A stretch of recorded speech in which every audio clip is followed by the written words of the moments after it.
తెలుగు శ్రోతలందరికీ నమస్కారం. ఇప్పుడు వినబోయే కథ పేరు ఎంఆర్వి సత్యనారాయణమూర్తి గారు రచించిన నాన్న. నాన్న నాన్న లే నాన్న, గట్టిగా పిలిచిన కొడుకు పిలుపుకి కళ్ళు తెరిచాడు జగన్నాథం. ఎదురుగా కొడుకు అనిరుద్ధ, కూతురు ప్రియంవద కనిపించారు. వారిద్దరి మొహాలు ఆందోళనగా ఉన్నాయి. ఏమైంది బాబు, ఎందుకు కంగారు పడుతున్నారు? మంచం దిగుతూ కొడుకుని అడిగాడు జగన్నాథం. ఎవరో పెద్దావిడ మన పూజ గదిలో పూజ చేస్తున్నారు నాన్న, అంది కూతురు. ఆమె మాటలకి నిద్రమత్తు దిగిపోయింది జగన్నాథానికి. సరిగ్గా అదే సమయంలో పూజ గదిలోంచి గనగనమంటూ గంట శబ్దం వినిపించింది జగన్నాథానికి. గబగబా పూజ గది దగ్గరకు వెళ్ళాడు. అక్కడి దృశ్యం చూసి ఆశ్చర్యపోయాడు. ఎవరో పెద్ద వయసావిడ పూజ ముగించి దేవుడి పటాలకి హారతి ఇస్తుంది. ఆమెకేసి పరిశీలనగా చూశాడు. ఆవిడ వయసు 60 దాటి ఉంటుంది. తన వైపు బంధువుల్లో కానీ భార్య వైపు బంధువుల్లో కానీ ఆవిడని చూసిన గుర్తులేదు. ఆవిడ హారతి పళ్ళెం కింద పెట్టి హారతి కళ్ళకు అద్దుకొని వెనక్కి తిరిగింది. గుమ్మంలో జగన్నాథం, పిల్లలు కనిపించారు. చిన్నగా నవ్వి, రారా అబ్బాయి, హారతి తీసుకో అని పిలిచింది. మౌనంగా వెళ్ళి హారతి కళ్ళకద్దుకున్నారు జగన్నాథం, పిల్లలు. 5 నిమిషాల్లో నీకు కాఫీ, పిల్లలకు పాలు తీసుకువస్తాను, వెళ్ళి హాల్లో కూర్చోండి, అంది ఆవిడ. హాల్లోకి వెళ్ళిన జగన్నాథం, నేను బ్రష్ చేసుకొని వస్తాను, మీరు కూర్చోండి అని బాత్రూంకి వెళ్ళి కాలకృత్యాలు తీర్చుకొని మొహం కడుక్కొని వచ్చాడు. అప్పటికే పిల్లలు పాలు త్రాగటం పూర్తి అయిందని గ్రహించాడు. అతను రావటం గమనించిన పెద్దావిడ కాఫీ పట్టుకొని వచ్చి జగన్నాథానికి ఇచ్చారు. మొదటి గుక్క తాగగానే అతని కళ్ళు ఆనందంగా పెద్దవి అయ్యాయి. సంతోషంగా కాఫీ తాగి కప్పు టీపై మీద పెట్టాడు. పిల్లలు తాగిన పాల గ్లాసులు, జగన్నాథం ఖాళీ చేసిన కాఫీ కప్పు తీసుకొని వంటింట్లోకి వెళ్ళారు ఆవిడ. ఈవిడ ఇంట్లోకి ఎలా వచ్చిందా అని ఆలోచించిన జగన్నాథానికి సమాధానం తొందరగానే దొరికింది.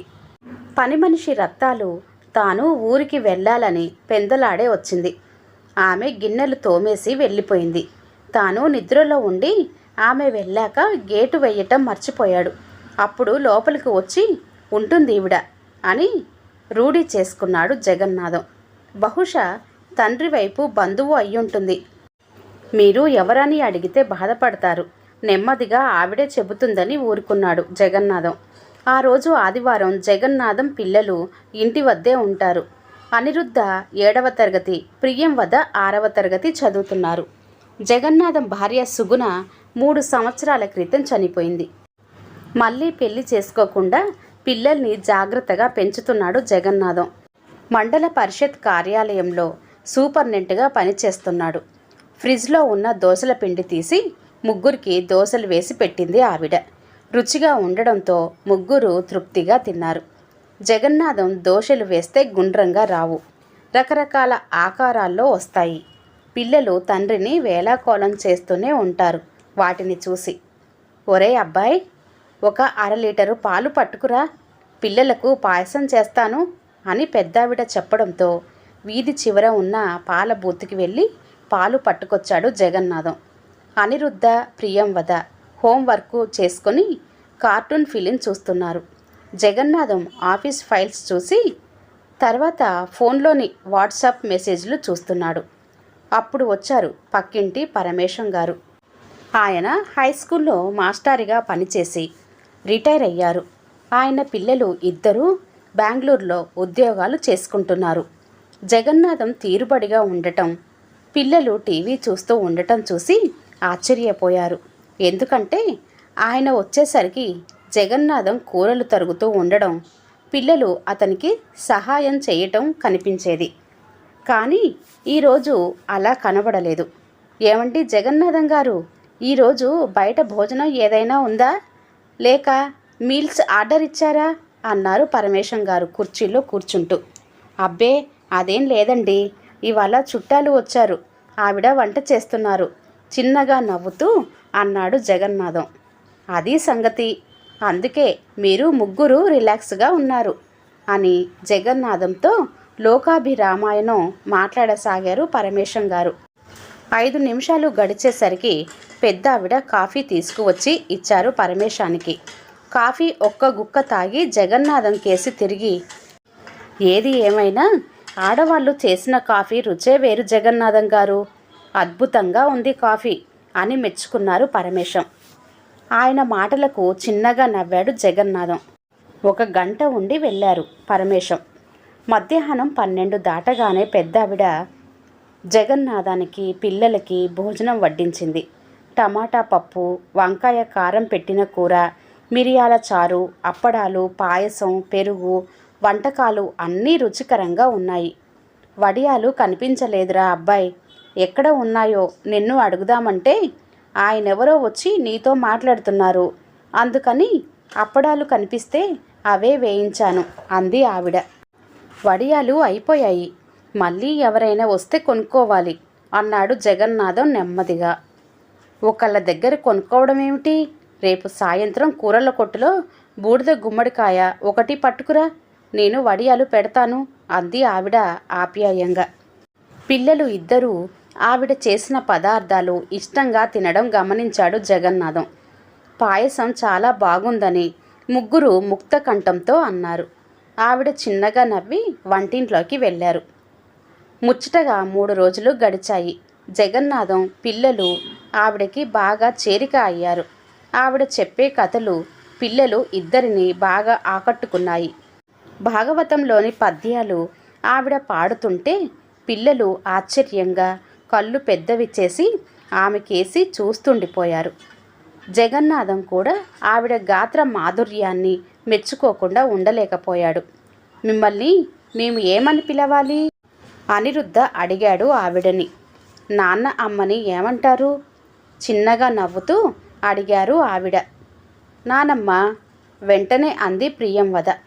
నా బంగారు తల్లి అని ప్రియంవద బుగ్గలు నిమిరారు ఆవిడ. హే నానమ్మ అంటూ చప్పట్లు కొట్టాడు అనిరుద్ధ. ఆ మాటలు వినగానే జగన్నాథం గుండెలు జల్లుమన్నాయి. తన పెళ్లి జరిగిన 6 నెలలకే తల్లి చనిపోయింది. తన పిల్లలకు నానమ్మ తెలియదు. ఈ పెద్దావిడ ఈ లోటుని భర్తీ చేయటానికి వచ్చిందా? జగన్నాథం హృదయం భారంగా మూలిగింది. పెద్దావిడ జగన్నాథం ఇంటికి వచ్చి వారం గడిచింది. ఒకరోజు పెందరాలే ఆఫీస్ నుండి ఇంటికి వచ్చాడు జగన్నాథం. కుళాయి దగ్గర కాళ్ళు కడుక్కొని వస్తుంటే దండెం మీద పెద్దావిడ చీర కనబడింది. 2 చోట్ల చిన్న చిన్న చెరుగులున్నాయి. వాటిని చూడగానే అతని మనసు విలవిలలాడిపోయింది. లోపలికి వచ్చి ఆవిడ ఇచ్చిన కాఫీ తాగి బయటకు వెళ్ళాడు జగన్నాథం. చేనేత వస్త్రాలయంకి వెళ్ళి 2 వెంకటగిరి జరీ చీరలు కొని పట్టుకొచ్చాడు. చీరలు చూసి ఆవిడ ఇబ్బంది పడ్డారు. నాకెందుకురా బట్టలు?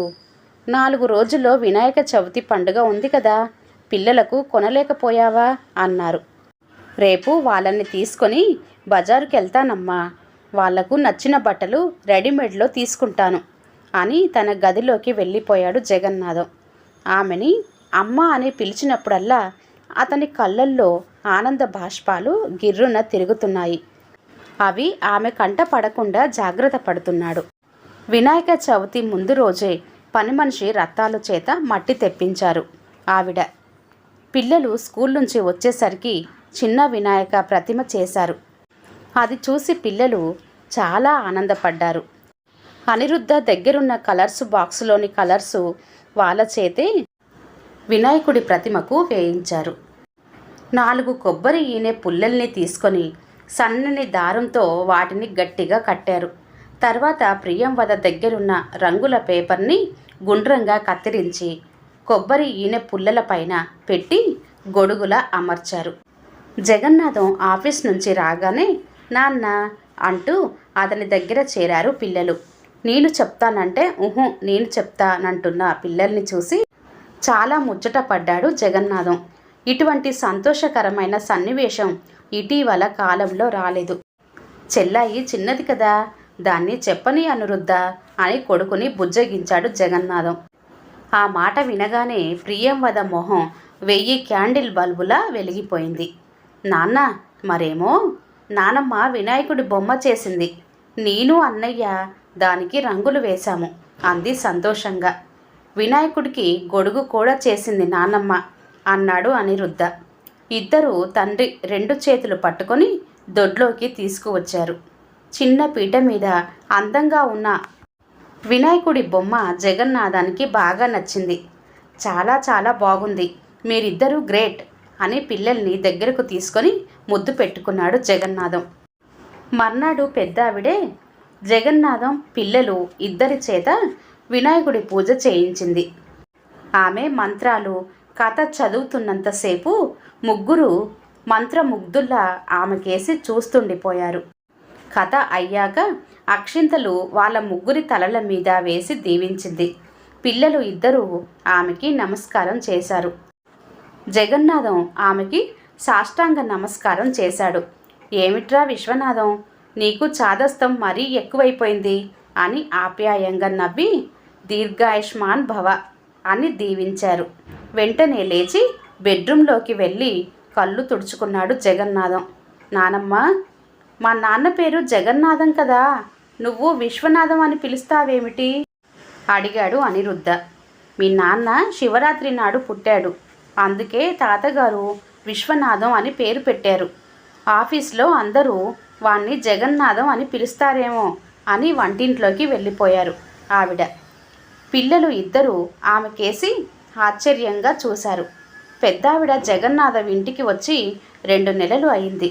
ఆమె తన బంధువా కాదా అన్న ఆలోచన మానేశాడు జగన్నాథం. దేవుడిచ్చిన అమ్మగానే ఆమెని భావిస్తున్నాడు. ఒక శనివారం నాడు పెద్దావిడ, ఒరేయ్ విశ్వం, రేపు గారెలు చేస్తాను, 1 కేజీ మినపప్పు పట్టుకురా అన్నారు. అలాగే అన్నాడు జగన్నాథం. సాయంత్రం ఇంటికి రాగానే పిల్లలు ఆవిడ రెడీగా ఉన్నారు బయటికి వెళ్ళడానికి. అబ్బాయి, పిల్లల్ని గుడికి తీసుకెళ్తున్నాను, 1 అరగంటలో వచ్చేస్తాం, నీకు కాఫీ ఫ్లాస్కోలో పోసి ఉంచాను, తాగు అని పిల్లలతో కలిసి బయటకు వెళ్ళారు ఆవిడ. కిరాణా కొట్టువాడు ఇచ్చిన పొట్లం విప్పి మినప్పప్పు డబ్బాలో పోసి కాగితం మడత పెట్టి డస్ట్బిన్లో పడేద్దామనుకొని అనుమానం వచ్చి మడత విప్పి కాగితంలోని ప్రకటన కేసి చూశాడు జగన్నాథం. ఆ ప్రకటనలోని ఫోటో చూడగానే అతని గుండెలు దడదడలాడాయి. నెమ్మదిగా ప్రకటన చదవసాగాడు. అమ్మ కావాలి. ఈ ఫోటోలోని వ్యక్తి మా అమ్మగారు. ఇల్లు విడిచి 2 నెలలు అయ్యింది. మా అన్నయ్య రోడ్డు యాక్సిడెంట్లో చనిపోయారు. అప్పటి నుంచి ఆవిడకి మతి స్థిమితం సరిగా లేదు. ఎవరు కనిపించినా మా అన్నయ్య విశ్వనాథంలా భావించి మాట్లాడతారు. మా నాన్నగారు పక్షవాతంతో బాధపడుతున్నారు. ఈ సమయంలో మా అమ్మగారు ఇల్లు విడిచి వెళ్ళిపోయారు. దయచేసి ఈవిడ ఎవరికి కనిపించినా ఈ క్రింది నెంబర్కి ఫోన్ చెయ్యండి, నేను వచ్చి తీసుకువెళ్తాను. మా అమ్మ మాకు కావాలి, కన్నీళ్లతో ప్రార్థిస్తున్నాను. సహాయం చెయ్యండి, ప్రభాకరం. Phone number. ప్రకటన పూర్తిగా చదవగానే జగన్నాథం మెదడు మొద్దుబారినట్టు అనిపించింది. కొద్దిసేపటికి స్థిమితపడ్డాడు. ఆవిడ తనని విశ్వనాథం అని ఎందుకు పిలుస్తుందో అర్థమైంది. అతని మనసు బాధగా మూలిగింది. తన ఇంటిని నందనవనంలా తీర్చిదిద్దిన ఈ దేవతని వాళ్లకు అప్పగించాలన్న ఆలోచన రాగానే వణికిపోయాడు. కళ్ళెమ్మట కన్నీళ్లు జలజల రాలాయి. తన పిల్లలు నానమ్మ నానమ్మ అంటూ ఆవిడతో బంధం పెంచుకున్నారు. ఇప్పుడు ఆవిడ వెళ్ళిపోతే తన పిల్లల పరిస్థితి ఏమిటి? ఎంత బెంగపడతారు? తను ఈ ప్రకటన చూడనట్లే ఉంటే ఏ బాధ ఉండదు. అవును, అదే కరెక్టు అని అనుకున్నాడు జగన్నాథం. గుడి నుంచి పిల్లలతో వచ్చిన ఆవిడని చూడగానే తన గుండెని ఎవరో పిండేసినట్టు అనిపించింది. ఆ రాత్రి సరిగా భోజనం చేయలేదు జగన్నాథం. రాత్రి నిద్ర పట్టక హాల్లోకి వచ్చి అటూ ఇటూ తిరిగాడు. చేతులు జోడించి కన్నీళ్లతో వేడుకుంటున్న ఒక యువకుడి రూపం అతనికి పదే పదే కళ్ళ ముందు కదలాడుతుంది. నీ ఆనందం కోసం ఇంకొకరికి దక్కాల్సిన శాంతి సౌభాగ్యాన్ని దూరం చేయటం భావ్యమా అని అంతరాత్మ నిలదీసింది. ఏటూ తేల్చుకోలేక గదిలో అసహనంగా పచార్లు చేశాడు. ఇటు తన పిల్లలు, అటు ఆ యువకుడు అతని మనోఫలకం మీద పదే పదే ఆవిష్కృతమవుతున్నారు. చివరికి అతని అంతరాత్మే గెలిచింది. తెల్లవారుజామున ఆ ప్రకటనలో ఉన్న ఫోన్ నెంబర్కి ఫోన్ చేసి తృప్తిగా నిట్టూర్చాడు. ఉదయం 7 గంటలకే పరమేశం గారిని కలిసి విషయమంతా వివరించాడు. తన మనసులోని మరో మాట కూడా ఆయనకు చెప్పాడు జగన్నాథం.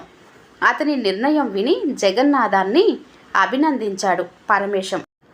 నీ పిల్లల కోసమే కాదు, బాంధవ్యం కోసం అలమటించే మరో మాతృమూర్తికి అండగా నిలవాలనుకున్న నీ నిర్ణయం అభినందనీయం అన్నారు పరమేశం. ఇద్దరూ కలిసి జగన్నాథం స్కూటర్ మీద కస్తూరిబా వృద్ధాశ్రమంకి బయలుదేరారు. అవును, నాకు అమ్మ కావాలి అని సంతోషంగా స్కూటర్ నడుపుతున్నాడు జగన్నాథం. కథ ఇంతటితో సమాప్తం అండి. కథ కనుక నచ్చినట్లయితే లైక్ చేయండి, షేర్ చేయండి. అలాగే మరిన్ని మంచి కథల కోసం ఛానల్ని సబ్స్క్రైబ్ చేసుకోండి. మరొక మంచి కథతో మళ్ళీ కలుద్దాం. అంతవరకు సెలవు. నమస్తే.